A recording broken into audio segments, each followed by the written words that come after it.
was so reminded of the monoliths that are showing up all over the place in Utah and Romania.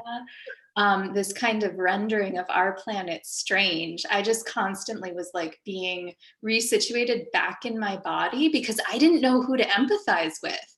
And I found myself personifying the robot, personifying the crabs. And I was like, wait, who am I rooting for here? And then I would recenter myself in this camera angle where I didn't quite know what I was. I really love that piece so much. It's totally like that, because it's like, are you the being, like, do you represent the camera, and like these crabs are coming towards you? Are you the crab that's like, you know, trying to figure out what to do with this object? Yeah, that was interesting.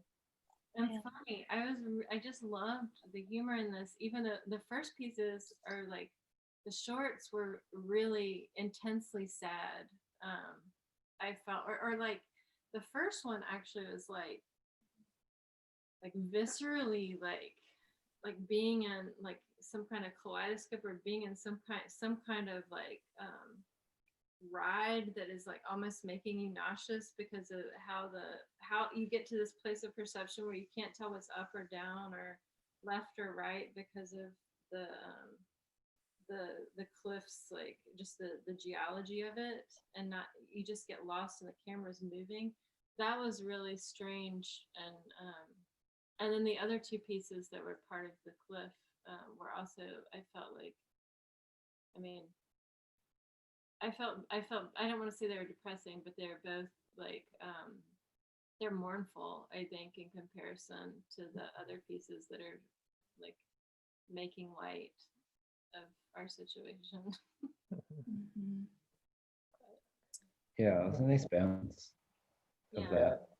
Yeah, that last bit of that last piece where it was like the quote about like, I don't know exactly, but the gist of it being like, right, imagining the end of the world as the end of us, which is of course untrue, right? Like humanity could disappear and the world would continue as it has through many extinctions, which is horrifying. But also like, I don't know, yeah, I think that juxtaposed with then the relationship between technology and nature in a humorous way. There's a nice balance there. Yeah. It's our fault. No, and I think, yeah, the kind of like melancholy of the first piece is, I think, I mean, in a weird way, I think it's also a piece that's kind of considering, like, with all these like technological advances and like with all the stuff that humanity is doing in terms of quote unquote progress, is it really for the benefit of humanity, or have we reached that tipping point where everything that we're doing is in order to save humanity because we sense the point that we're about to veer off towards extinction? So I think that's sort of, yeah, kind of the melancholy of that, is thinking like, yeah, like what are we doing right now in terms of like progress? Are we really progressing, or are we just trying to hold back our eventual downfall? Yeah, I mean, it's kind of remarkable to watch the piece where, like, with the skateboard ramp, where it's isolated, and it's like it could be somebody who sent it up out of like a nuclear holocaust, and then to like also frame that with Elon Musk's rocket yesterday. So many timely references. No, and I was actually thinking about exactly that, because, you know, with having an existential crisis, it's kind of like the idea of how with AI and like with algorithms, like we're allowing computers to choose things for us, like peas or cheese. And like, and now like even everything that used to be human controlled, we're kind of trying to automate, like even like trajectory through a rocket. But then like with Elon Musk's thing, I mean, he stated that there's a 1 in 3 chance that the rocket would land intact. But even then, it's just like, I mean, how do you call a giant fireball a success? Like, this is a great success. They just screwed it up when they landed. They blew up, you know, never mind the capital and what it could do for people, but like, it's a great thing. That in just thinking about the environmental impact of like a giant fireball. Yeah. God.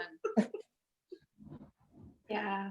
So I was rereading that wonderful series of interviews right before we were meeting. And I think in that text, it talks about redefining the Anthropocene as the moment when we realize our own fragility and that tipping point in the process. So I was reminded of, did you all see the article about how we have reached the point where man-made objects now outweigh all the biomass on the earth? Did anybody else see that? Where was that? I'll look for it and see if I can put it in the chat, but it was this amazing kind of metric moment where things were made real in numeric values. So I'll see if I can find it. And I mean, I feel like that, like how we're building on Earth has to in some way also be dictating like the magnetic and polar shift of the Earth. Because I think right now, isn't it something where magnetic north has reached a point where like it's off by the most it's ever been, I think, in terms of how far we're angled. I think. So I reported incorrectly. Scientists are saying that by the end of the year, human-made objects will outweigh biomass on the Earth. And I don't know why I say that with a smile. But I wonder if our filmmaker tonight, I wonder how they would actually feel about that, because one of the premises of these films is that the human and what we have made, we are not a part of the environment. So kind of these moments where we take back the cyborg or take back the robot and kind of have empathy with it. I think that that's one of the really interesting gray areas of her films as well, potentially. Yeah. And here's that article on magnetic north moving. Ooh, you are giving us such great fodder. Reading group. Oh. Wonderful. Yeah. Yeah. And another huge theme was kind of this idea of failure of communication, or this idea of translation and the inaccuracies that can happen there. In the text, there was this beautiful moment where we were thinking through the idea of what is it like to communicate with a stone? Would it be the same as if we were to try to go back and communicate with a Neanderthal, this idea of quantum physics? So I just kind of was thinking about that a lot, especially with the sound pieces, where we are hearing multiple languages, multiple announcements, and everything is kind of being flattened, and we're engaging them because they occurred in the same time, but not necessarily in the same geography. So I'm really glad that our artist graciously shared those sound pieces made during quarantine as well. Those were really lovely moments. Yeah, it's beautiful to have like the mixed media with the film. Like, yeah. That very first piece, the first cliff piece. Do you know exactly what the final image is of when there's the laser pointing, like what that laser is pointing at, and if that's like a geological, if that's like a measuring tool or what that? Yeah, that's what I kind of thought it was, but I'm not sure. Yeah, I mean, I'm not entirely sure, but in watching like the entire like 20-minute film, yeah, it shows a larger scale of what the laser is doing in the field, and it does look like a measuring system. And I'm not sure if it's trying to read the lines and the layers in the cliff as like geological time, or if it's doing something in terms of decay, and like how quickly the cliffs are receding.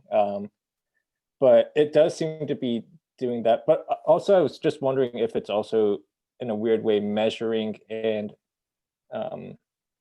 for I think in the PDF it talks about the plankton that makes chalk and how they're existing in the cliffs there. So I was wondering if maybe it was trying to locate the different eras or the time of like where certain eras of like that I that didn't, sort of fossil. yeah, I didn't notice the PDFs. Yeah, we didn't either. Yeah, we just didn't see it. Yeah, Like, we'll have to look at it. yeah. They were, They were probably sitting right in They're front probably of our right. face. Yeah, like, but and we were just just didn't- clicking. oh, no worries. Yeah. I think they're titled A View from the Cliff PDF. They're these ancillary or research documents, I guess would be a better term, of the artist interviewing two scientists in relation to these three, in relation to this site of the cliffs. Sorry, it's two scientists and a philosopher. So three interviews. That's where I got the number 2. I knew I wasn't totally wrong about that. But those documents touch on a lot of things. And Jenny and Laura, we talked after one of the screenings about Donna Haraway, and Odkin, Donna Haraway is mentioned, and they go into quite a bit of depth about this idea of staying with the trouble, and specifically this idea of bacteria as the greatest terraformers in the world, not us, even though we would like to be known as that apparently. But there were some really great references there. Outstanding. Yeah. Yeah, and in the PDF, one of the interviewees also mentions the philosophy of panpsychism, and the notion that like, oh, you know, like do all things have a mind or mind-like quality? And then just thinking of that in relation to have an existential crisis, or even the cyborg versus the crab, like thinking about how, I mean, each of them seem to be studying each other, or at least having some form of conscious mind and like analyzing and interpreting. Yeah, it's interesting to think about that, and in relation also all the way back to the first clip, and yeah, thinking about the Anthropocene being the moment that humanity realized its own fragility.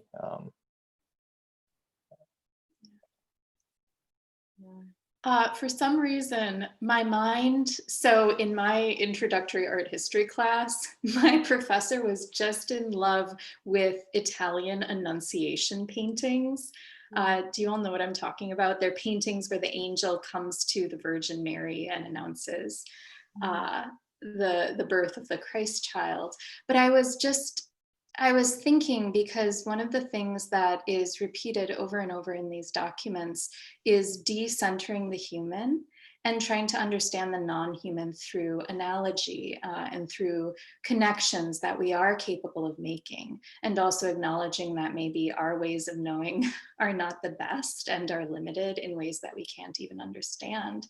So when I was watching the crabs and this robot, I was just imagining the Virgin Mary as this one life form, and then this angel that, you know, according to sacred texts, would have been something quite horrifying, most likely. Angels have been so washed in society to be palatable, but they actually were quite terrifying according to these documents. So I was just thinking, going back to that relationship of a human being now going back and talking to a Neanderthal, what must the angel have thought in that instance that's proposed by those paintings?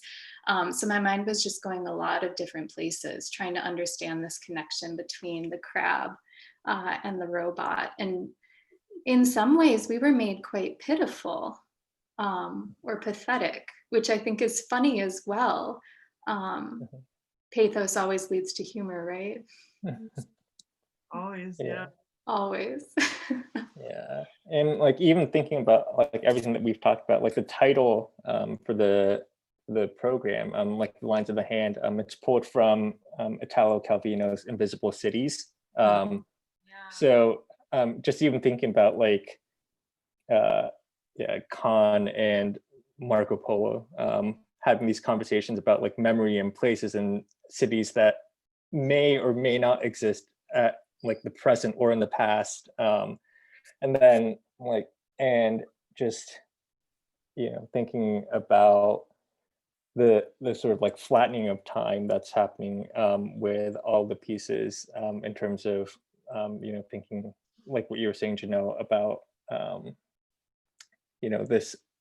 this crab and this cyber, like what if this remote control car is just a future version of this crab and they're just meeting at the same place right there in time. And with the pieces that were made in the first lockdown, like hearing that sort of hopefulness about like, oh, I'm doing like this the cleanse and it's like 6 days and hopefully it's just a month and we have like this sort of archive, and now we're revisiting that 8-9 months later, still in the same space, and just hearing that hopefulness from 8-9 months ago and to now, and having time flattened in that way.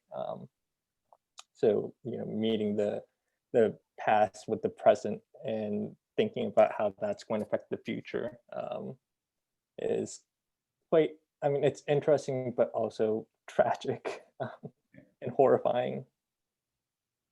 Well, it's shocking to me how shocking it is to hear it. Like that you're really only talking about, 8 or 9 months ago that somebody made that statement, and what it feels like, the distance between what it felt like to make that statement 8 or 9 months ago and to hear it now just feels like this enormous gulf.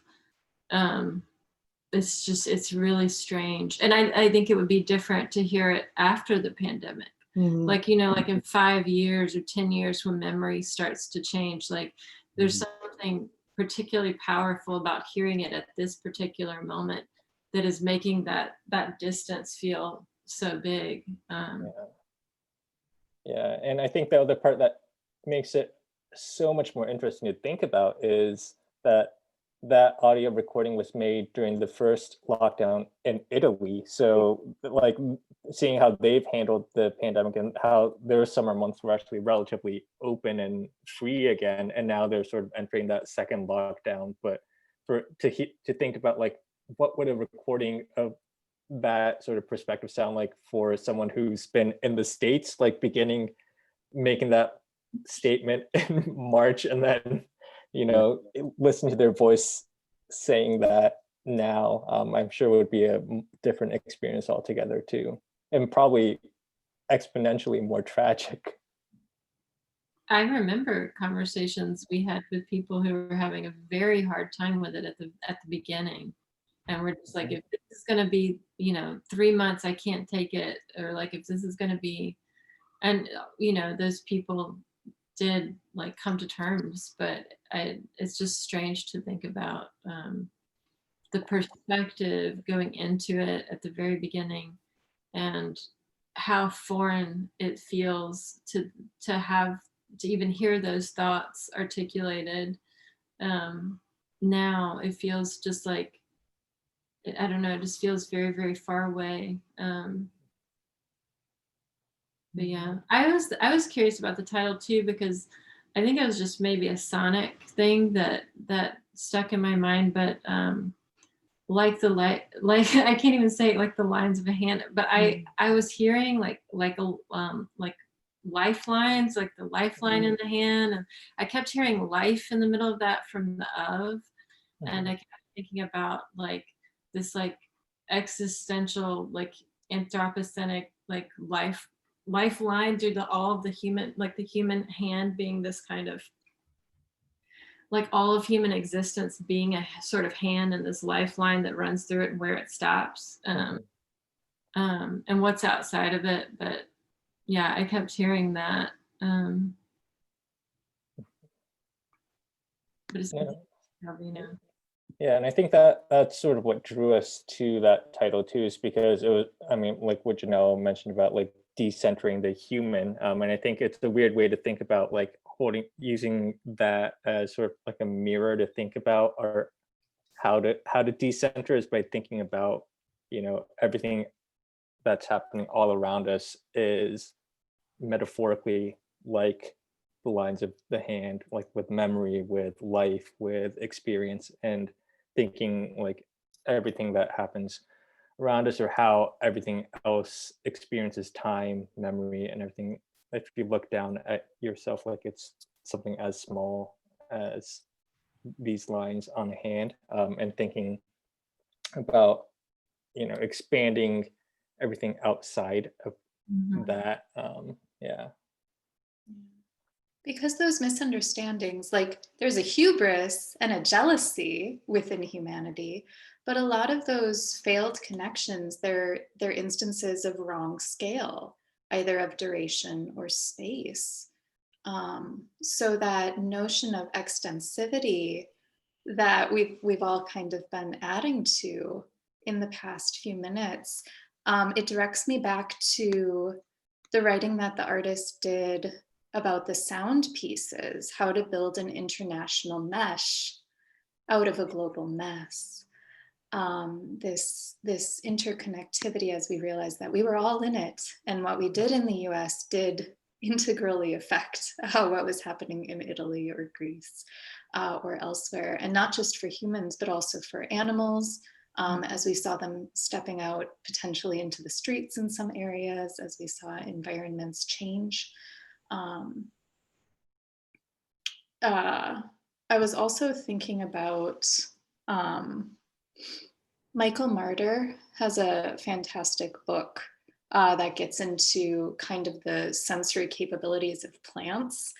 And scientists are now finding that roots will anesthetize themselves if they sense danger coming, or if they hear another plant scream that's far away from them. So that interconnected mesh, not only of humans, but of plants as well within the sound works. That's kind of where my mind kept going back to pretty repeatedly.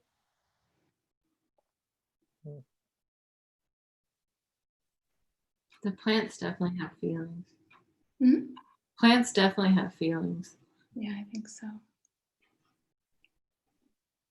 I just think that we've not been able to hear them, or we've refused to hear them for so long. Mm-hmm. Well, they respond to everything in the environment, and they send signals to each other. I mean, I wish I could think of an example of one of the things that I was thinking about. Some of the stuff that I was reading this year about in some of the native plants. I've been reading a bunch of plant books, like thinking about, like, we have a yard, we might plant things, but I've like discovered all these really strange facts about the ways in which plants do communicate, and where they will grow and not grow, and what kinds of like scents they will let off to let other plants know of something. It's amazing. I mean, they communicate with each other. It's just something I really had no idea. Yeah, no, and like having read like similar texts, like that's one of the things that I'm so struggling with right now is I'm growing a bunch of stuff from seed, and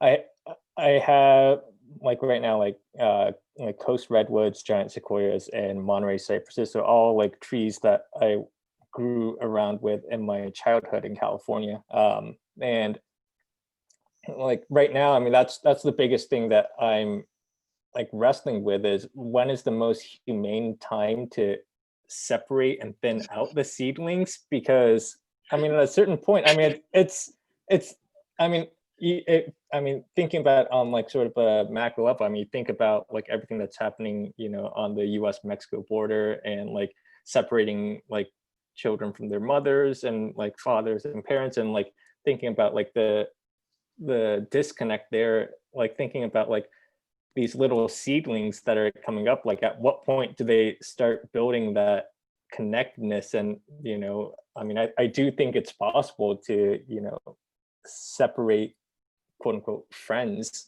apart, or like even like partnered tree seedlings like from one another. So I mean, that's the thing that I mean with the Monterey cypresses, I mean, I have so many coming up right now that I'm trying to think like at what point do they start building that communication or relationship, and like when is too late to separate them. And I know I have a few older ones that are like 2 years old, and like at this point, yeah, I really can't like separate them at all. So I know that for however long they live, those four will need to stay together.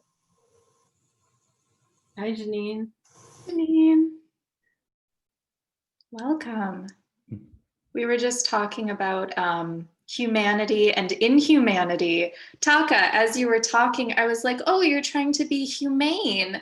And I was wondering if one of the things that marks humanity is our inhumanity. Like we kind of define the human as this thing which is not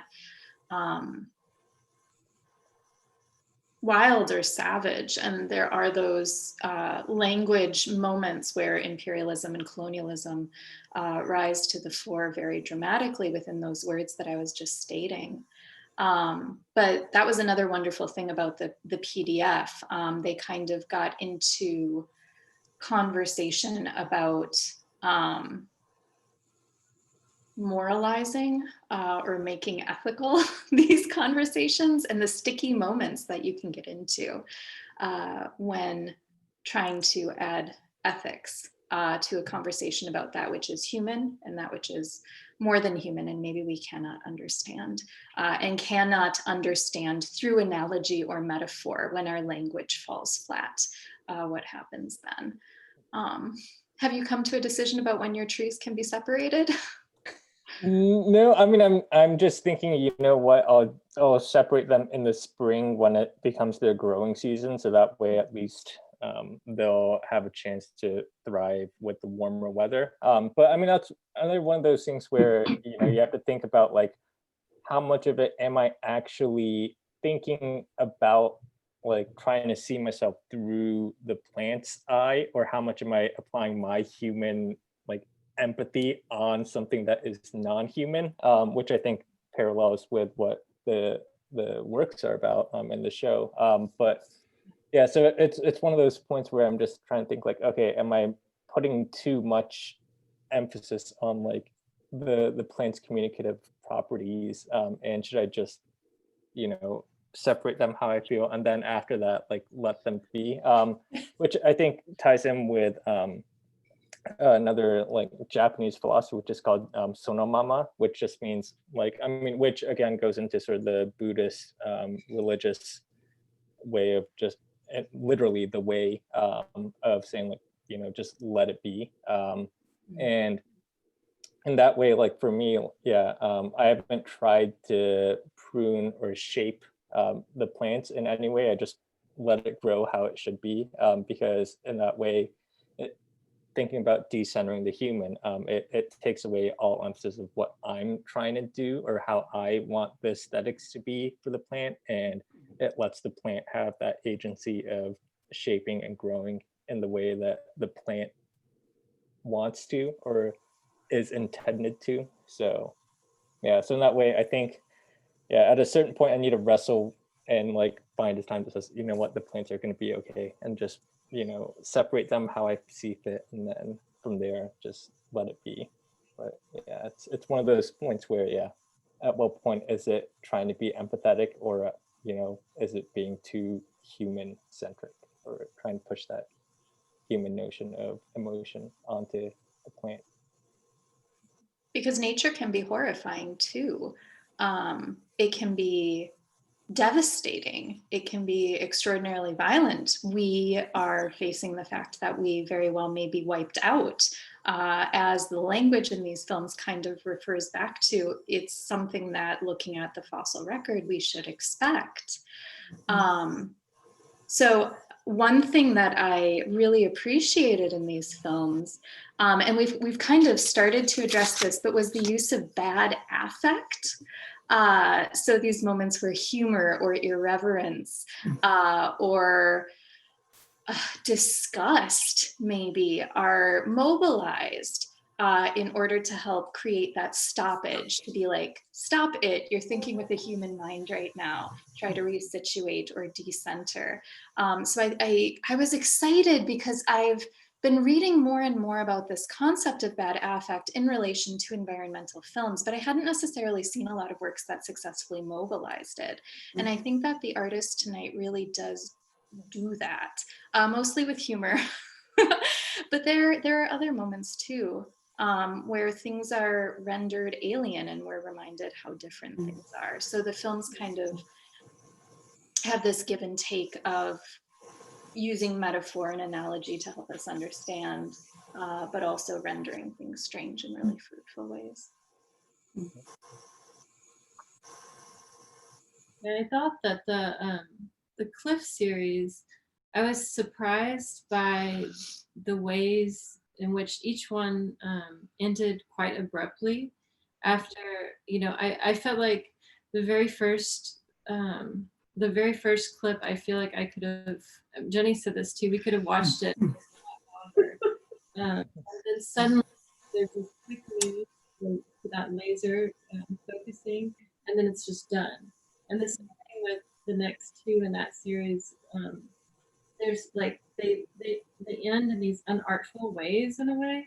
Of just those three, I feel like their endings just come on really quick and are gone without like concluding like with like a chord or something. Like they don't have to strike that. They just kind of stop really quick, and then you're thrown out. But yeah, I think like that. I'm just thinking about like affect beyond like the humor that's definitely in the other two, the crab and the film camera, like speed car. They're yeah, both. How to have an existential crisis, I think, is the little speed car one. Yeah, what you were saying, it felt almost as if those first three clips built and then deflated, or there was not necessarily a teasing, but my relationship definitely changed with the content as well because of that abrupt stop that you were kind of addressing.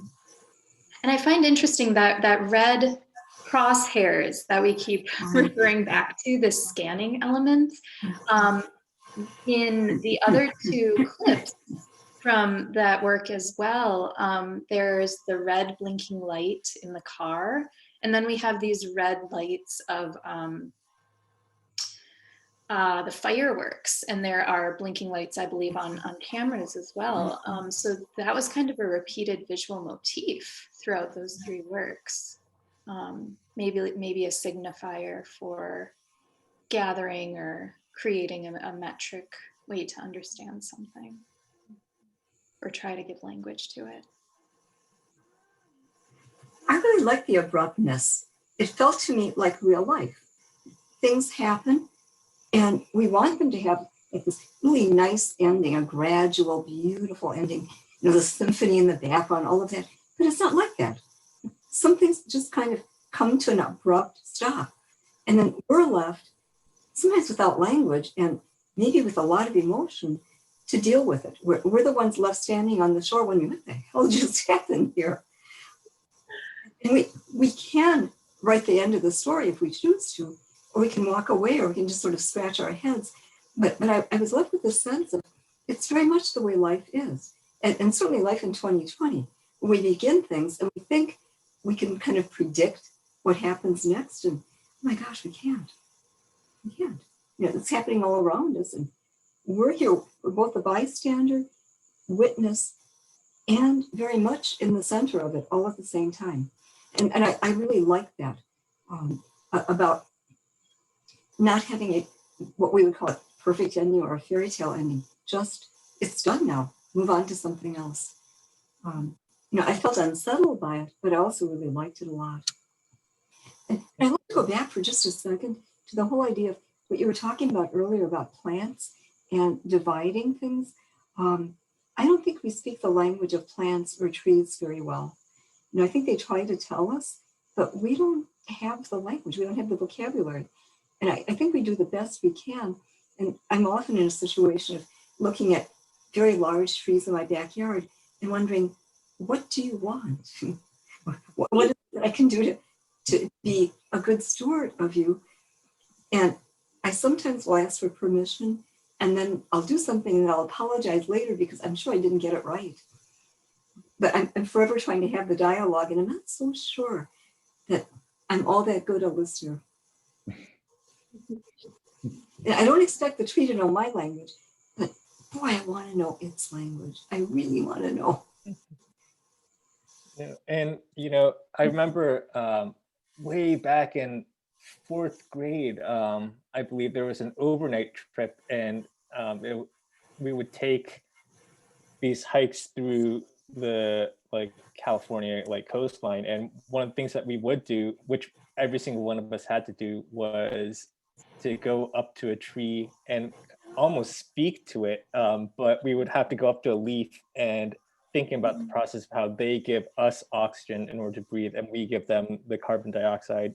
So we had to go up to a tree and sort of speak their language by saying thank you to a leaf. Yeah, and I think going back to your statement on being a bystander, a witness, and in the center of it all, and how life can just, or the journey that we are in can just end abruptly. I think that moment is just so well illustrated in the moment that we're in the speeding RC car, and then we hit that bump and turn around and notice that we've run over a snail. And it's at that moment where, again, we are a bystander as the viewer, a witness to a death, and also at the center of it all because we were right there. And at that moment, it's a time where what we're seeing, it's hard to distinguish between, are we witnessing the little RC car's regret or emotion of sadness of having run over a snail, or are we feeling the controller of the RC car being like, what did I just run over, and then realizing that moment.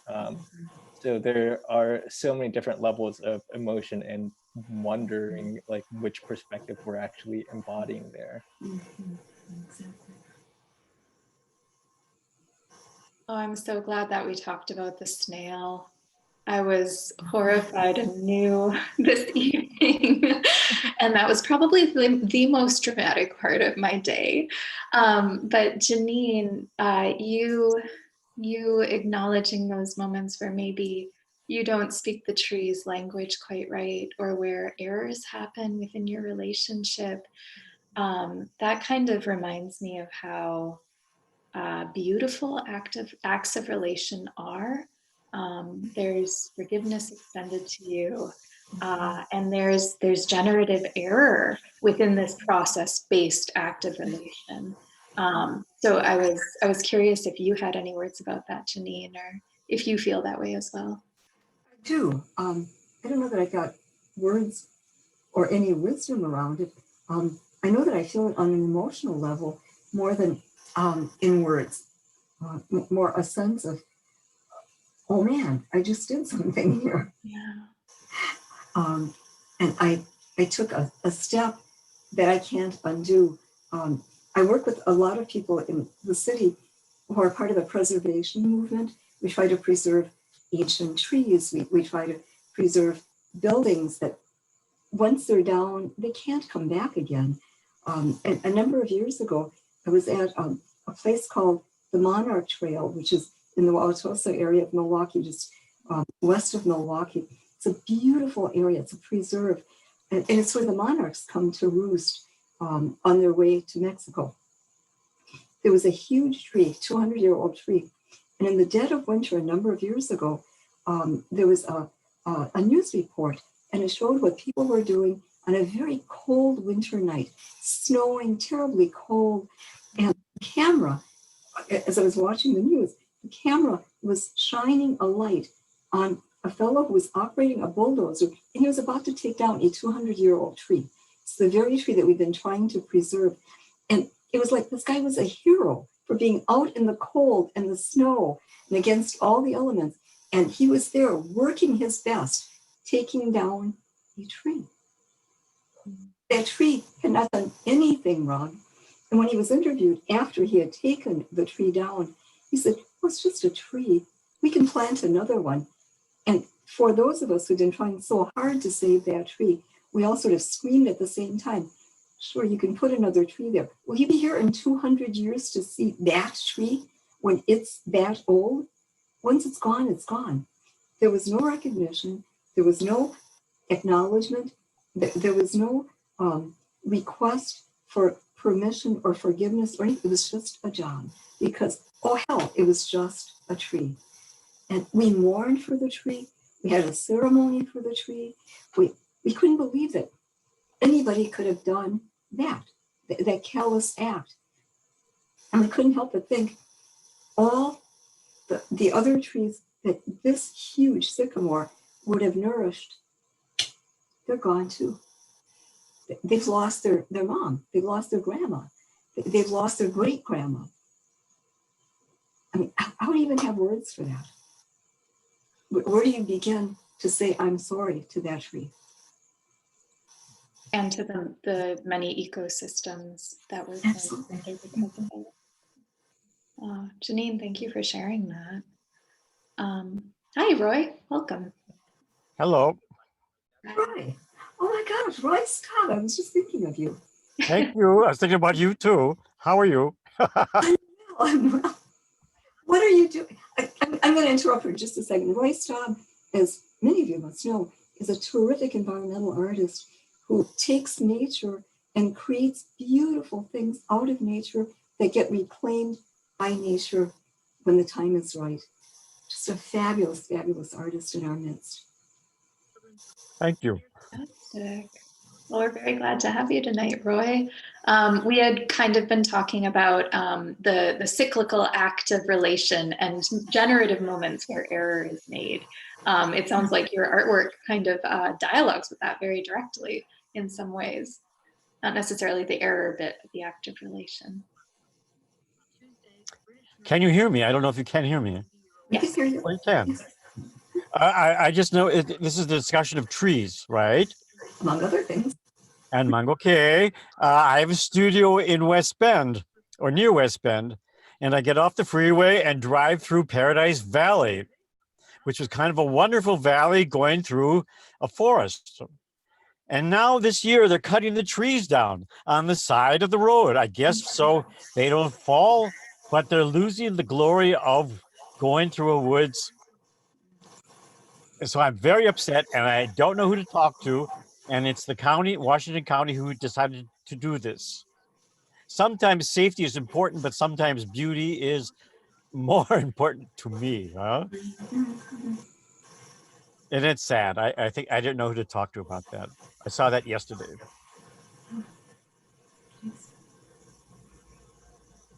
And I think, yeah, that's one of the things that we've sort of been talking about all throughout is thinking about, you know, how much of what we're doing right now is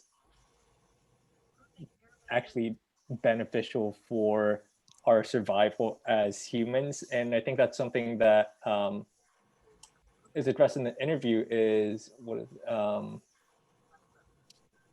that So Taka, you're referencing the PDF interview that was listed yeah, part of the screen.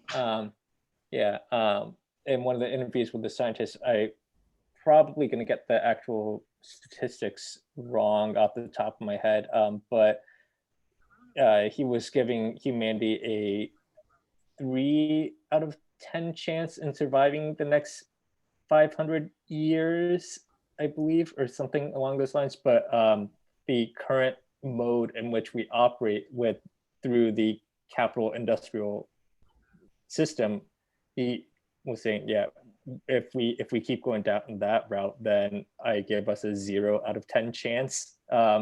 So, you know, and thinking about all of that, like, and cutting down trees and thinking about, oh, it's just my job.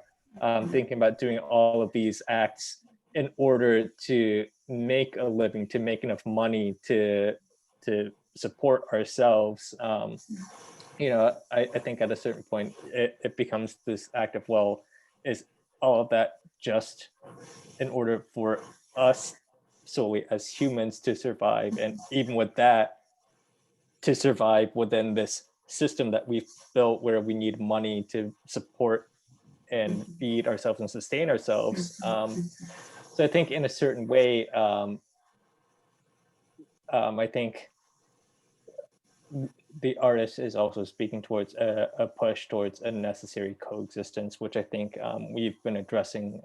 But also, I think in order to survive, I think there needs to be a certain, not political, but maybe a philosophical anarchy that needs to happen, which says, you know, we need to separate ourselves from all those structures that have been so ingrained in our lives and really, you know, recenter ourselves, refocus ourselves. Yeah.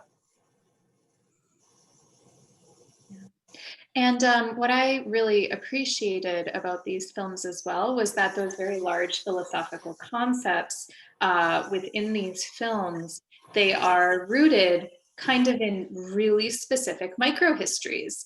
So we kind of start off in the screenings with the really beautiful 3 clips from A View from the Cliff. And we are kind of situated at the beginning of the screening with these cliffs, excuse me, in Normandy. So we're given a very specific locale, which I appreciated because a lot of times larger environmental philosophical debate can get very lost if not rooted in a site-specific moment. So I think that was very smart in that. And then throughout the rest of the pieces, consistently we're told geographically where we are. So Roy, you rooted that story in a really specific state. And I think that conundrum that you face on your drive, Janine, that conundrum that was faced with that very specific tree that was bulldozed or taken down. That's kind of the structural device that our artist tonight was consistently taking with these very specific micro histories of a site-specific moment in time and space. So I think that's something that she does quite well throughout these works, and that I appreciated quite a bit within these larger conversations that Taka was kind of talking about. Yeah. And I think, you know, even just thinking about like the cliffs and like that being such a really busy like tourist area, I think and even just thinking locally, although I'm not there anymore, like over at Lions Den Gorge, and thinking about the idea of please stay on the trails, because you know, if you go off, we're trying to preserve the bluffs, and thinking about just the notion of how foot traffic, while that's such a what we think of as just such a small level of impact, like over time with, you know, the number of people visiting there, the same people taking one footstep on a certain area, and the pressure that that adds, adding to the stress and the impact and the likelihood of like erosion or a collapse. I think that's all really interesting about the impact of one footstep over a long period of time. And I think very early on in our talk, we mentioned those monoliths that appeared. And with the very first one that showed up in Utah, the people who actually removed it, or I guess they put it over TikTok or something, how they actually removed it.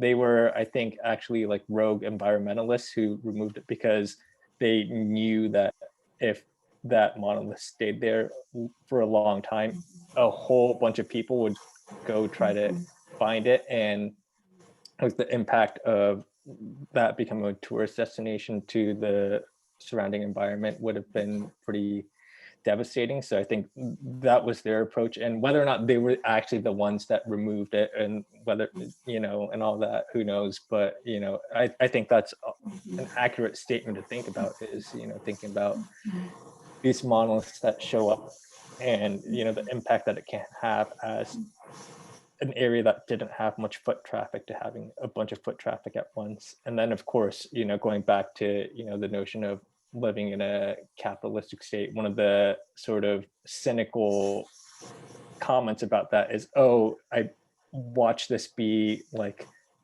rogue advertising for the next like Hulu or Netflix series, or, you know, so even with that, you know, it's thinking about, yeah, all these things that were we're doing, and whether they all exist in terms and within this system that is ultimately probably going to lead to our extinction.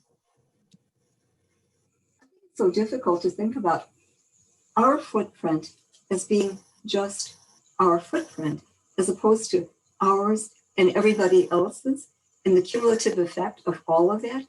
We're just aware of our feet. It's really hard to carry on our shoulders, on our backs, the thought of all the other feet that will come, all the feet that have gone before, all that will come after us, and the damage it can do, unless we begin to think of what we're stepping on as being alive and sentient. I think once we do that, at least for me, it shifts my relationship to the ground under my feet. It's alive. It's not inert. It's very present. It's breathing. It's there. It's existing. And I think Lion's Den Gorge is such a great example. It's not just that we'll erode this one section. A whole chunk of it is going to go down if we come through without realizing that we're a herd of elephants, essentially. We're not just these light beings just kind of coasting over the top. We're planting our feet. And we're making a difference, and not a good one, by doing it. I haven't figured out how to just be a little bit above the earth, so I'm not leaving much of a footprint, but that's sort of my fantasy, is that I could coast, just coast. Yeah. And I think, thinking about like the footsteps and, trying to be conscious of everything, I think that sort of reminded me of one of Pauline Oliveros's sonic meditations, where one of them is she calls upon walking or taking a walk at night barefoot, and walking so quietly that your footsteps become ears. So in that way, I think, and going back to that notion of panpsychic philosophy, I think, that's the notion of, if we walk so quietly barefoot at night that our footsteps become our ears, then we're starting to listen to the potential, the minds and the consciousness that the earth and the ground has, and what they're trying to communicate through to us. Mm-hmm. Exactly.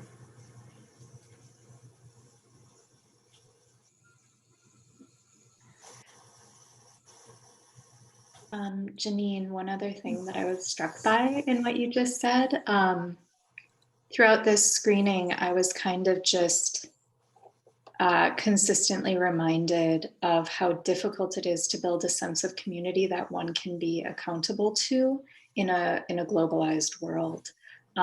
So by you recreating that connection to the earth on which you are standing, you kind of bypass that problem, or you find a solution to it by relating directly to the earth, rather than having to find accountability in a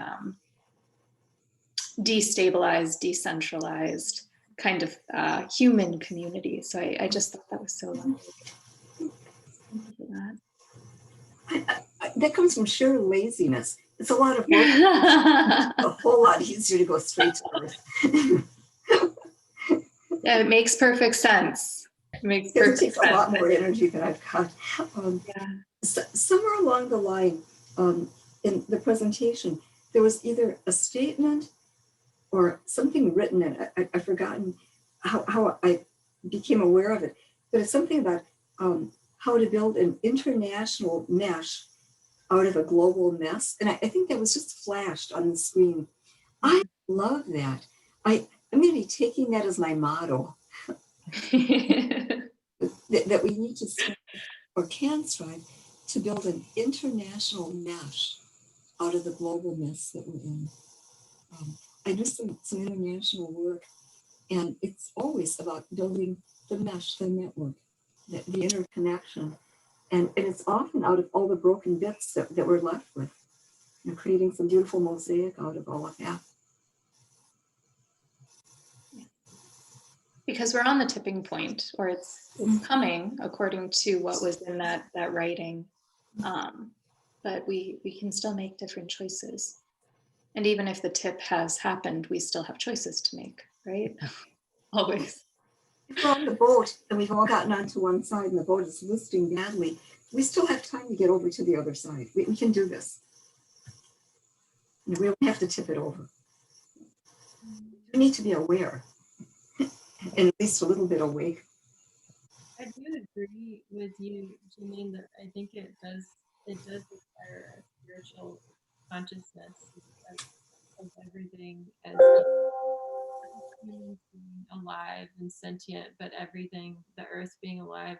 I also think that there's, I think part of our big challenge is to get to a place where we realize ourselves as a species and all the time thinking about what's already been said about, the footsteps over and over again as when we make the choice.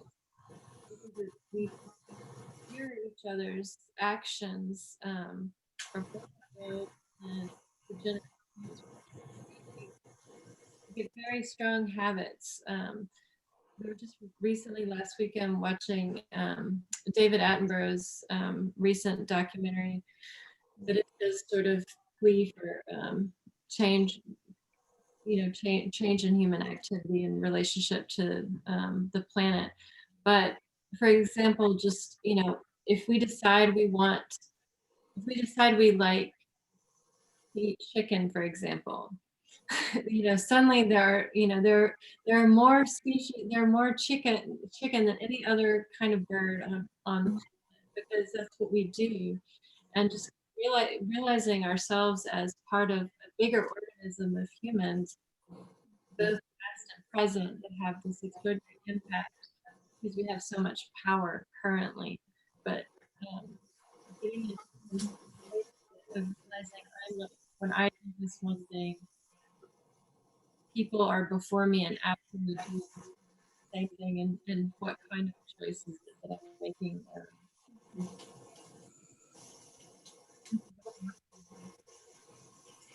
Jenny, I'm having a little trouble with your audio. Oh, I'm sorry. I'm sorry. But it might be my side. It might be on my side. I'm not sure. This sometimes happens when I'm a little bit far from the. And I just don't want to miss what you're saying because it's just so important. I'm so intrigued by it. I'm just essentially saying that there's an enormous challenge in just like there's an enormous challenge thinking past what it means to have human emotions, human.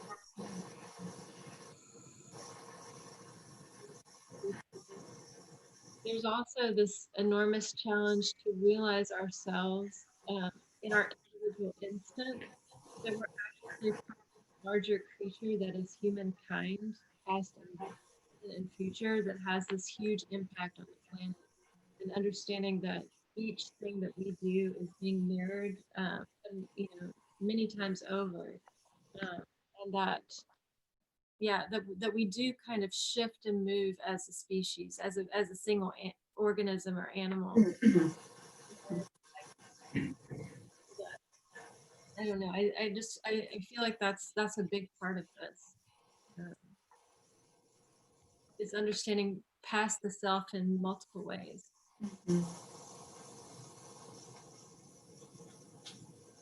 I highly recommend the David Attenborough. I think in that sense, they're like something the whole sequence of works does is present just like incredible juxtapositions of scale, right? So the temporal scale and geographic scale, and then scales of accountability, and all of these things, which provides a lot of perspective, which speaks to exactly the things that people have been talking about, right? Like one step versus the many steps, right? One human versus being part of the living organism of humanity as a whole, or being part of the geologic face of the planet, or being part of the cosmic space of those kinds of things really can inform what we hold ourselves accountable to and for. I really do feel, I'm so sorry. Oh, no, go ahead. I just wanted to say one more thing about the film. crabs and the camera again, which is one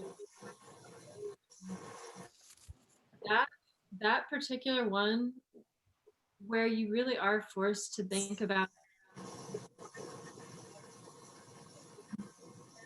really does work in raising consciousness of this kind, I think. I, I really did get this feeling that I was watching something happening on another planet that belonged to the crabs or that belonged to the robot, but it wasn't mine. Like it was, I empathized with all of the characters, but I didn't feel like it belonged to me. And that was a useful thing to feel, I think. What were you going to say? I'm so sorry. I'm talking too much. No, you're not. And I think in a weird way, like it almost feels like we should all learn how to productively use astral projection to have these sort of out-of-body experiences to really get a maybe, while still being human, having a larger perspective on our individual and global impact of just us as humanity. So in a weird way, I think that might be my personal goal out of all this is like, oh, I need to learn how to astral project. That's your COVID skill.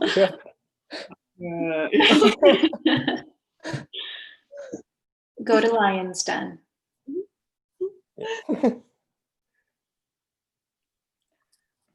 All right, everyone. Have we reached a natural lull or pausing point in our acts of relation tonight?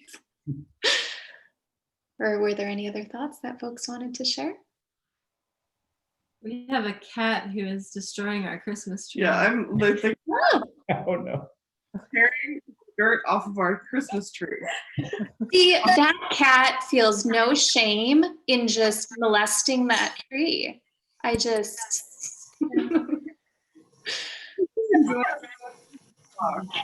Realizing that he's projecting himself a little bit onto a large. But thank you both for Thank this you. curation. Beautiful. You're getting cats on this. Well, thank you all, everyone, for being here tonight. Oh, Kitty. Hey, DG. Oh my gosh, he looks so cranky. Well, he was sleeping, so. Oh, geez, Taka. Hi, baby. I don't know your name. I think my cat would kill me if I tried to get him on screen right now, but he's here and he's astral projecting. Oh, well, thank you so much, everyone, for the beautiful conversation and time together that we were having tonight. I have been so uplifted through our time together, and I thank you all for your generosity. Taka, did you have anything that you wanted to say? I guess, yeah. In terms of going back and thinking about, you know, the sort of the audio works and the conversation we were having about like how hopeful the first recording sounded in terms of like, oh, like this was made in the first lockdown, thinking about like, oh, okay, like I'm gonna do all this and hopefully we'll be out of this in a month, and like reflecting on that now, like thinking like, oh man, how hopeless that feels right now.